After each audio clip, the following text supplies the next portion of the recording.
It started out like magic.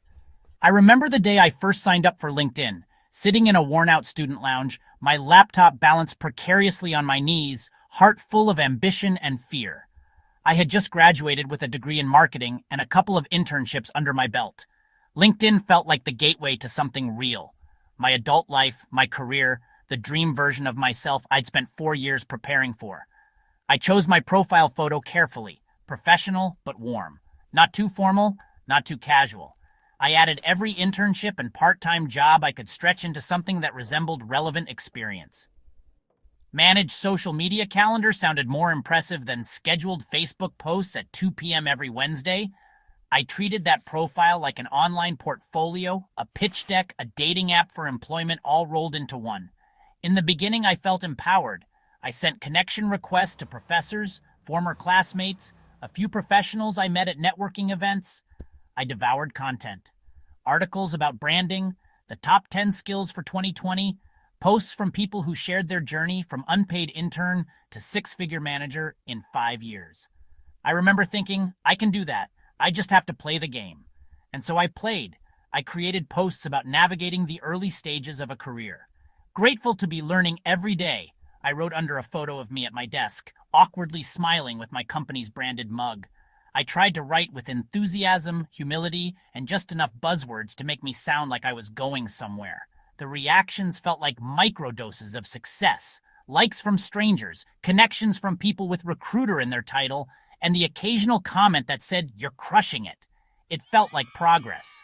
When I landed my first full-time job at a scrappy tech startup, I blasted the news across my feed. The post exploded. College friends I hadn't spoken to in years reached out to say congratulations.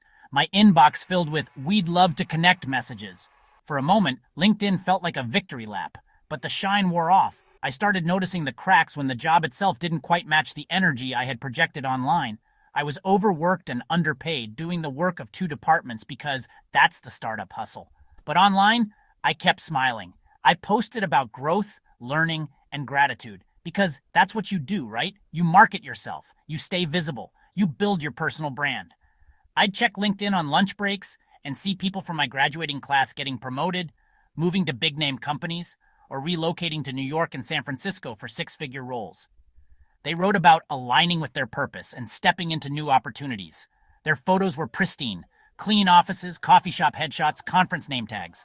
My imposter syndrome simmered quietly beneath the surface. Then came the layoffs. Quiet, surgical layoffs. No formal email, just absences. People disappearing from Slack one by one. One day, my manager called me into a meeting and told me my position was being reevaluated. That I wasn't fired, technically, but that they wouldn't need me after this project. "It's not personal," she said. "It never is." I was devastated, but I didn't post about it. Instead, I updated my headline to "Marketing Specialist Vertical Bar Open to Work." I changed my banner to a friendly green gradient that LinkedIn suggested. I clicked the "Let Recruiters Know You're Open" toggle and braced myself. That's when the real experience of using LinkedIn began. The job search. At first, I was hopeful. LinkedIn had a whole jobs tab. I could filter by title, location, experience level. I could save jobs and see when I was among the top 10% of applicants. Whatever that meant. I signed up for job alerts. My inbox turned into a flood of messages. "Based on your profile, we think you're a fit." Most were sales jobs disguised as marketing roles. I applied anyway. I treated applying like a full-time job. Every morning, I'd open my laptop, refresh the jobs page, and apply to everything even remotely relevant. I optimized my resume. I wrote targeted cover letters. I copied job descriptions into AI tools to match keywords. I followed companies. I commented on their posts. I messaged hiring managers with polite enthusiasm, and then nothing. No calls, no feedback, no thanks, but no thanks. Just silence. Some applications showed #1 out of 312 applicants, which made me feel special. Until I realized it didn't matter. Once a job I applied for said it had 1,142 applicants, 1,000 people, for one role. Every time I hit apply, I wondered if I was just a line in someone's spreadsheet. There were moments when I thought I was getting close.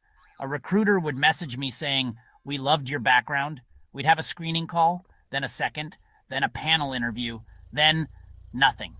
Or worse, the cold, lifeless rejection email that said, "We went in another direction," as if I were a failed art piece in a gallery. The worst part wasn't the rejection. It was the performative positivity I had to maintain while being rejected. LinkedIn was still flooded with success stories. People posting about getting their dream job after 300 rejections. People saying, "Trust the process," or "If I can do it, so can you." I didn't feel inspired. I felt defective. I wanted to scream, "What am I doing wrong?" The pressure to stay active was relentless. LinkedIn penalizes silence. The algorithm favors the loud, the visible, the relentless posters. So I kept posting. I shared articles. I celebrated applying to 50 jobs in a week, masking desperation as perseverance. I uploaded a new headshot. I reworded my headline. I made a post that said, "Excited for what's next," when I had no idea what next even meant. I hated what it turned me into. An avatar of optimism, a brand in constant crisis control. I couldn't just be unemployed. I had to be strategically navigating a transitional period in my career. I had to smile through the rejection, stay grateful, stay hungry. Meanwhile, I was spiraling. I'd wake up in the middle of the night, check LinkedIn, and scroll through hundreds of job listings, refreshing like I was waiting for a slot machine to hit. LinkedIn tells you who viewed your profile, which only adds to the madness. I'd see a hiring manager click on my page and then nothing. No follow-up, no message, just a digital glance that felt more personal than it should. I'd wonder, was it something on my page, my headline? Did they see I had a career gap and think lazy? Did I post too much or not enough? Then there's Easy Apply. The cruelest trick of all. It sounds helpful, right? Just one click and you're in. But Easy Apply turned into the graveyard of hope. I applied to hundreds of jobs that way. It was like tossing my resume into a digital void and hoping for a miracle. I once applied to a position that looked perfect, mid-level, remote, at a company I admired. I wrote a thoughtful message to the hiring manager. I followed up after a week, and then I saw a post from the same manager saying, "We've had over 2,000 applicants for this role. Thank you for your patience." 2,000. I didn't even bother waiting for the rejection. After months of this, I started to lose my sense of direction. My confidence, already hanging by a thread, snapped. I began applying to jobs I didn't want, anything to feel productive. I saw others getting hired left and right, but no one ever talked about the chaos behind the scenes. Just clean success stories packaged for mass approval. I muted people. I hid posts. I avoided the feed. I still logged in daily. LinkedIn had me hooked like a slot machine addict, but I stopped looking forward to it. It felt like an obligation, a performance I couldn't escape. Eventually, I hit a wall. One morning, I sat in front of my laptop and felt nothing. Not drive, not anger, just numbness. I closed the tab, logged out, walked away. In the quiet that followed, something shifted. I began talking to people directly, friends, old coworkers, mentors. I set up one-on-one Zoom calls, not to ask for jobs, but to talk, to be real. I told them I was struggling, that I was burned out from pretending, and they didn't try to fix me. They just listened. It was the most human interaction I'd had in months. One of those conversations turned into a lead, not a job, but a freelance project, a small thing. But it gave me a taste of work again, of momentum. I started freelancing piece by piece, building back confidence, making money again slowly. It wasn't glamorous, but it was mine. Eventually that project led to another, and that led to a conversation with someone who needed help full-time. There were no job listings, no HR screening calls, just a few real conversations that ended with, "We like working with you. Want to make this permanent?" That's how I got hired. Not through LinkedIn, not through a viral post, just through being human with people who remembered me. I still use LinkedIn, but now it's a tool, nothing more. I don't treat it like a scoreboard. I don't measure my worth in reactions. I don't chase the algorithm. I log in when I need to. I stay honest. I don't oversell. I don't pretend I'm always crushing it, because the truth is, no one is. What LinkedIn taught me, painfully but thoroughly, is that career development has become a form of digital theater.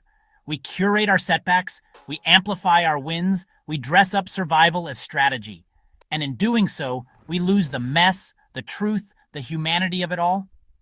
If you're reading this on LinkedIn or because of it, and you're in that dark place, applying, refreshing, waiting, know this: you're not behind, you're not broken. You're just buried beneath a mountain of noise, algorithms, and fake positivity. You're still in the game, you still matter, and you're not alone.